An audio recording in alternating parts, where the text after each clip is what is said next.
No. Malcolm Nance, as he does, has written you Yeah. must read this. A Trump victory, if so, break glass in case of emergency. MalcolmNance.substack.com. Malcolm, you'll forgive us if we're not jingly this morning. but Good. I can I just read a little bit? You said the United States has voted for a dictatorship and decisively. The Supreme Court will be lost for most of the century. Women will lose most of their reproductive rights and lives. White people happily voted to impose tyranny over all other races and creeds. So what can you do that doesn't involve good bourbon? Let's face it, America has fundamentally changed from what it was founded to be. It is now an autocracy ruled by the white tribe. Here's what I wrote a few weeks ago for that great break glass moment. Read it and weep, then get busy. We have work to do. This is exactly what I needed this morning because, you and I, whatever our faults, we've got no quit in us. We love this country too. When Donald Trump said, it's, I'm giving you back your country. No, it's our country too, isn't it? Well, yeah, it's our country, but let's put some things on the table here. First off, I know that people are already starting their analyzing and who's responsible and who's at fault and what can we do for the midterm. Just stop it. This ship is on fire and it's sinking. And until you realize that you have a madman at the helm. And the question is, what can you do to protect yourself, your friends, your followers, and your family? That's what you need to take care of right now. I wrote in that Substack piece there that, hey, the hard reality is you need to accept this now. You need to accept that the United States voted overwhelmingly for dictatorship. And it was boosted by white men, white women, and surprisingly Latino men. Yeah. Including people that know that their fellow citizens could be rounded up. I wrote a Substack about that before. The hallmarks of civil war could all start in the roundups of citizens on the street. So until go have a good cry, right? Get it out of your system. I was grieved like I'd lost my wife again. Yeah. But get it out of your system and start standing up and understanding you need to start taking steps together or you're all going to drown alone. Yeah. I mean, you said some of you will feel the same as you felt in 2016. You'll feel shame and grief, but now at a collapse of understanding of how the Trump train hit you into the mix, your wits are torn asunder, your heart aches in a deep throbbing pain. You feel as if a close loved one has died. You will be correct. Benjamin Franklin's words now ring true. We were a republic if we could keep it. We did not, and it died today. So welcome to America, the tyranny. What is now dying is the American experiment itself and our Russian enemies. You said it learned long ago and passed on to the right-wing extremist toadies was that the fastest way to kill democracy was to use democracy as the very knife to slit its throat. We do not have a president. We now have a king with all the powers King George had at the time of the American Revolution. I mean, we did this to ourselves, Malcolm, to your point.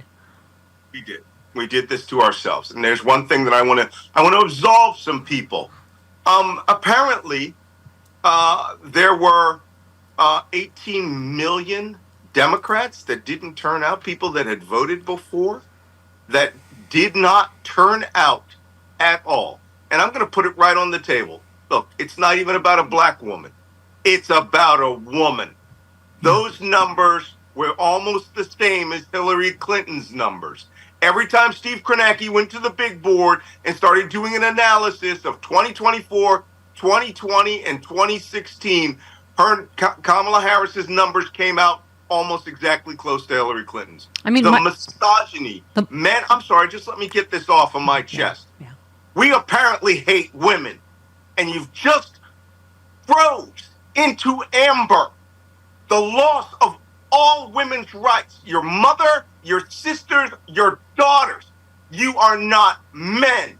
What you are is you want to rule and lord over them. Apparently, The Handmaid's Tale was a documentary and a template for you. Yeah, I was going to say the most depressing tweet I read is stop telling your daughters that she can grow up to be president. She can't. And I hope we change that in my lifetime. This is where they want their daughters. They want their daughters as baby incubators. And until these things happen to them, until there are rapes, until there are cases where their daughters die in large numbers, which, let's face it, these people voted for it to happen to their families. So how women are even having any relations with men is beyond me. All right. If I were a guy, I'd be looking out for sharp objects. Next time I've decided that I'm going to, be conjugal, because I'm sorry, you didn't just take away their rights. You have now relegated them to almost an Iranian level second-class citizenship. But let's set that aside, because, okay, we know you hate women. That's just on the table. Yeah. Now, the hatred of minorities, this nation is going to suffer.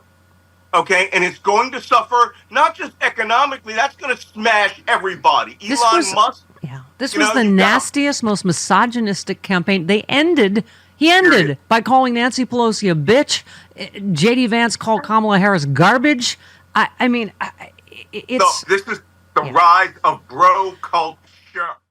Kamala Harris's concession speech will be at 6 p.m. Eastern time today. Not watching it. Don't care. You write, you most likely are feeling fear, trepidation, anxiety, burning pain in the middle of your gut that says things are going to get nasty. You are correct in those emotions as well. So I'll give you till the end of this article to feel all those things and then get on with the program. At the end, I want you to have a deep sobbing cry. Then I want you to stand up, get a hot beverage, commit yourself to not surrendering all that you presently feel. Hold in your heart. Trust me, I'm a widower, and your psychological well-being demands it. Your family will look to you. Your friends will lean on you for the stalwartness you need to develop pronto. And as a sailor would, you wrote, it's easy to surrender in a storm, to pass under the waves and slowly die inside. It is easier not to engage, go into isolation, or try comprehending the crisis that befell us. I understand it. This is so beautiful. I'm sorry. I hope you don't mind this, because I'm not reading this to you. I'm reading it to it, because a lot of people won't go read.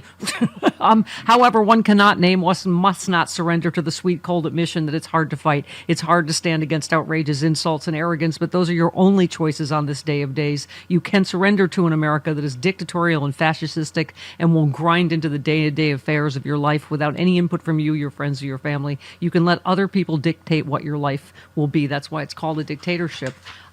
This got me, even with the no sleep, fired up. You said, swear to yourself. Hang on, I need some music. Swear to yourself. You will not let this abomination abide without your voice of opposition, be it in an op-ed, Twitter responses, call into local radio shows, Facebook, whatever. Stay in this forum with me. Stay in this fight with me and Malcolm. Swear to make your voice heard, because suppressing your voice is next up after suppressing your vote. You must stand up, even when afraid. Say what you mean and feel. Right now you feel a miasma of grief and pain, but learn to stand up and say what you mean. Tell everyone what you think is right, honorable, and true before it is illegal. Malcolm, sorely needed this morning. Thank you. Let me give you some instructions here. Okay. Here are the two phrases I want to hear out of everyone's mouth. I don't want to hear nothing, no discussion, no analysis, which is how they won. They speak in stupid, simple frames. And here's some phrases you need to learn. Here's one. How dare you speak to me about democracy and patriotism? The phrase, how dare you, had better lead every discussion you have. And the next phrase you need to say is, you voted and asked for this, and you're getting it. In America, personal religious beliefs should be just that, personal. But today, Christian nationalism is on the rise, threatening separation of church and state. Laws are being passed based on religious doctrine instead of reason, eroding our rights and freedoms in legislatures, public schools, even in courtrooms. One set of religious beliefs is being forced onto everyone else, but that's not what our founders intended. The Freedom from Religion Foundation is fighting back as the nation's leading group of free thinkers working to keep religion out of government. FFRF protects your right to think for yourself, whether you've always been secular, left religion behind, or simply believe in true religious freedom for everyone. If we don't stand up now, we may lose our religious freedoms. Join FFRF in defending our secular constitution and keeping faith a personal choice, not a government mandate. Visit ffrf.us/freedom to learn more, become a member, or text my last name Miller to 511-511, because in a truly free country, no one's faith should dictate everyone's future. Text Miller to 511-511 today.